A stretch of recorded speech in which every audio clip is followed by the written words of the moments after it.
Ringo Starr truly hated her more than anyone. Ringo Starr was born Richard Starkey on July 7, 1940, in the working-class district of Dingle, Liverpool, England. He rose from humble beginnings to become one of the most beloved figures in the history of popular music. His early life was marked by hardship. His family struggled financially, and his childhood was plagued by serious health issues. As a young boy, Ringo spent long periods in hospitals recovering from illnesses such as peritonitis and tuberculosis, which kept him away from school and delayed his education. Yet these difficult experiences shaped his resilient spirit and deep appreciation for life. During those long hospital stays, he discovered his love for rhythm, often drumming on tables and bedpans, unknowingly setting the foundation for his future as one of the world's most iconic drummers. Before achieving international fame, Ringo worked a variety of jobs, including as an apprentice joiner and a machine operator in a Liverpool factory. His passion for music, however, could not be suppressed. Inspired by skiffle and early rock and roll, he began playing drums with local bands, eventually joining Rory Storm and the Hurricanes, one of Liverpool's leading groups at the time. His dynamic drumming style and cheerful personality made him stand out. And by 1962, destiny came calling. When the Beatles' original drummer Pete Best was dismissed, Ringo was invited to join John Lennon, Paul McCartney, and George Harrison. His arrival completed the lineup that would change the course of music history forever. As the drummer of the Beatles, Ringo Starr became known for his steady, reliable beat, his inventive fills, and his unique sense of timing. Though he often stayed in the background, his musical contribution was vital to the band's signature sound. Songs like Ticket to Ride or Rain and A Day in the Life showcased his ability to enhance melodies with subtle yet powerful rhythm work. Beyond drumming, Ringo's warm personality and comedic charm made him a fan favorite. He also stepped into the spotlight as a singer on several Beatles tracks, including With a Little Help from My Friends, Yellow Submarine, and Octopus's Garden, each of which reflected his approachable, good-natured character and childlike sense of wonder. When the Beatles disbanded in 1970, Ringo Starr refused to fade into the background. Instead, he embarked on a solo career that proved he was far more than just a drummer in a famous band. His debut solo albums, Sentimental Journey, 1970, and Beaucoup of Blues, 1970, showed his versatility and deep appreciation for different musical genres, including pop, country, and jazz standards. His 1973 album Ringo became a massive success, producing hit singles like Photograph and You're 16, which topped charts around the world. His friendly, relatable style resonated deeply with audiences, and his collaborations with his former Beatles bandmates demonstrated the enduring bond they shared even after the band's breakup. Beyond his music, Ringo Starr developed a successful career in acting and film. He appeared in several movies, including Caveman, 1981, That'll Be the Day, 1973, and The Magic Christian, 1969, alongside Peter Sellers. His natural comedic timing and down-to-earth personality made him an appealing presence both on-screen and off. In later years, he also became a narrator and voice actor for children's television, most notably lending his voice to the beloved series Thomas the Tank Engine and Friends, introducing a new generation of fans to his warm, engaging storytelling. In the decades that followed, Ringo Starr continued to tour and record, performing with his all-star band, a rotating lineup of celebrated musicians from various generations.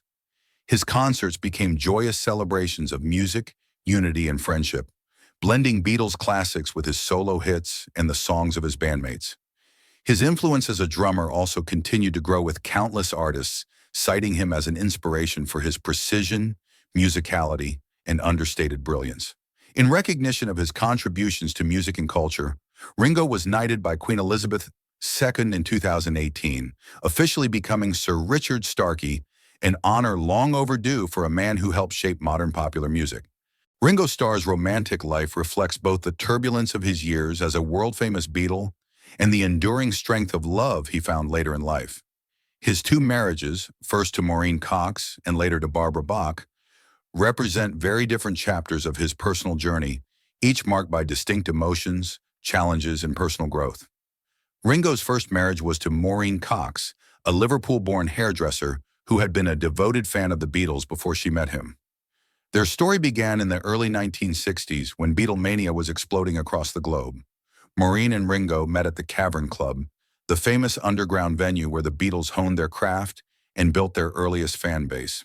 Maureen was just a teenager when they met, and despite the overwhelming chaos that surrounded the band, their affection for one another grew quickly. Ringo, known for his warmth and humor, was deeply attracted to Maureen's grounded nature.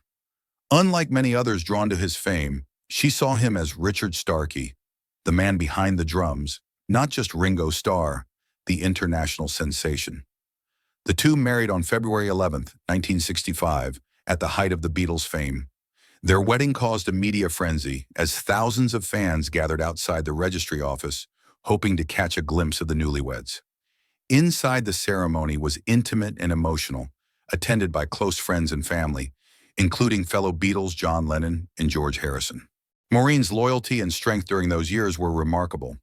While Ringo toured the world and faced the pressures of superstardom, Maureen maintained their home life in England, often shielding him and their growing family from the overwhelming spotlight.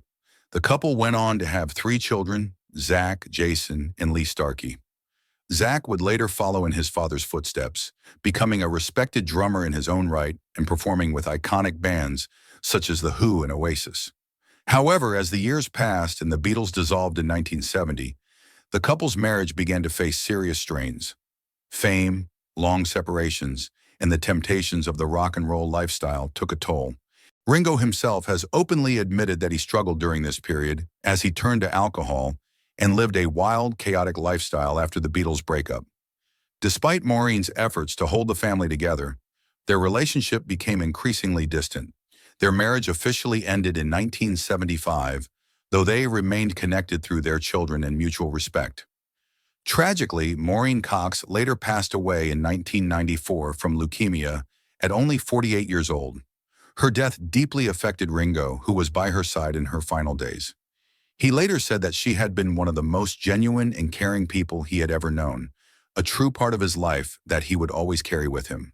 After years of soul-searching and personal transformation, Ringo found love again with Barbara Bach, an actress and model best known for her role as the Bond girl Anya Amasova in the 1977 James Bond film The Spy Who Loved Me. The two met in 1980 on the set of the adventure comedy film Caveman, in which they both starred. Their chemistry was immediate and undeniable. Ringo later described their meeting as love at first sight, saying that Barbara brought calmness, elegance, and emotional stability to his life, a stark contrast to the turbulence of his earlier years. Their relationship blossomed quickly, and they were married on April 27, 1981, in a lavish ceremony at Marylebone Town Hall in London, the same place where Paul McCartney had married Linda Eastman over a decade earlier. Friends, family, and fellow musicians gathered to celebrate the union of two people who had found peace and companionship in one another. Barbara became a major influence in helping Ringo confront his struggles with addiction. In the late 1980s, both Ringo and Barbara entered rehab together, a decision that changed their lives. Ringo often credits Barbara for saving him both emotionally and physically, saying that her support and love were instrumental in his journey toward sobriety and stability. Throughout the decades, their marriage has remained one of the most enduring and admired in the entertainment industry. Despite the pressures of fame, Ringo and Barbara have built a quiet and meaningful life together, splitting their time between homes in England, Monaco, and Los Angeles. They are known for their shared interest in humanitarian causes, particularly in support of environmental protection and addiction recovery programs. Barbara and Ringo also share a deep commitment to peace and love, a philosophy that Ringo often expresses through his art and music. Through the years, the Beatles have been regarded as the epitome of musical brotherhood, 4 young men from Liverpool who changed the world together. Yet behind the fame and unity that captivated millions, tensions often brewed within the band, some of them running deeper than the public ever realized. For Ringo Starr, the quiet Beatle George Harrison was someone he admired, respected, and played alongside through the group's rise to immortality. But over time, personal slights, jealousy, and betrayal began to creep into their relationship, leading Ringo to later admit that he had harbored more anger toward George than anyone else in his life. "George was like a brother to me," Ringo once said, But sometimes brothers fight harder than enemies ever do. Those words carried years of unspoken tension. Though Ringo was often seen as the peacekeeper of the Beatles, his calm exterior concealed frustrations that built up through their years of stardom. Ringo had joined the group last, replacing Pete Best in 1962, and quickly found himself in a whirlwind of fame. George, who had been with John Lennon and Paul McCartney from the beginning, often treated Ringo like an outsider. Not cruelly, but with the subtle superiority of someone who had been there first. George could be distant, Ringo recalled. He had his own world, his own spirituality, and sometimes he made me feel like I didn't belong in it. The tension reached a boiling point during the later Beatles years when personal egos and creative ambitions began pulling the group apart. George, eager to be recognized for his songwriting, felt overshadowed by Lennon and McCartney. Ringo, meanwhile, struggled to find his place in a band where his musical contributions were often minimized. There were days, Ringo confessed, when I didn't even want to go to the studio. George and I would barely look at each other. I was tired of feeling invisible. The filming of Let It Be in 1969 captured the strain vividly. Silent glances, short tempers, and moments when Ringo simply walked out, unable to handle the tension. But what truly shattered Ringo's affection for George came later when personal lives became entangled. Ringo's then-wife, Maureen Starkey, was the subject of a brief romantic involvement with George in the early 1970s. Though George was also married at the time to Pattie Boyd, the revelation hit Ringo like a thunderbolt. I felt betrayed, he admitted years later. It wasn't just about a woman. It was about trust. It was about someone I thought was family crossing a line you can't uncross. The affair became one of the most painful episodes in Ringo's life, causing deep resentment toward George that took years to fade. I hated him for what he did, Ringo said bluntly. I really did. It wasn't anger that went away quickly. It stayed with me for a long, long time. George, for his part, later acknowledged his mistake, though not always in the most apologetic way. When confronted, he reportedly told Ringo, "Well, you know, all things must pass." The remark, a reference to his own album title, infuriated Ringo, who felt it was a cold dismissal of the damage done.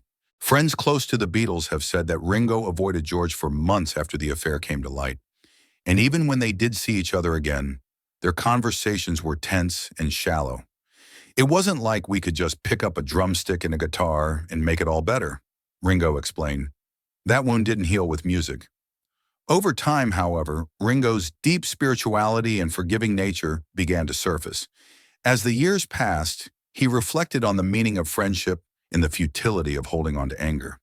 When George fell ill with cancer in the late 1990s, Ringo visited him at his bedside, setting aside all bitterness. I told him I loved him, Ringo recalled softly. After everything that happened, I realized that love was stronger than hate. I didn't want to leave this world with that pain still between us.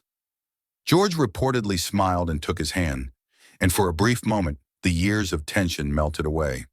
When George Harrison passed away in 2001, Ringo was among the first to speak publicly about his friend. Through tears, he said, "George was my brother. I might have hated him once, but I never stopped loving him."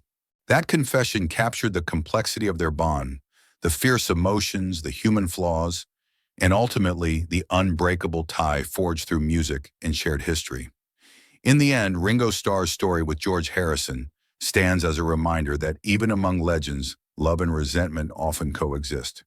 Behind every harmony sung and every drum beat played was a friendship tested by fame, betrayal, and time.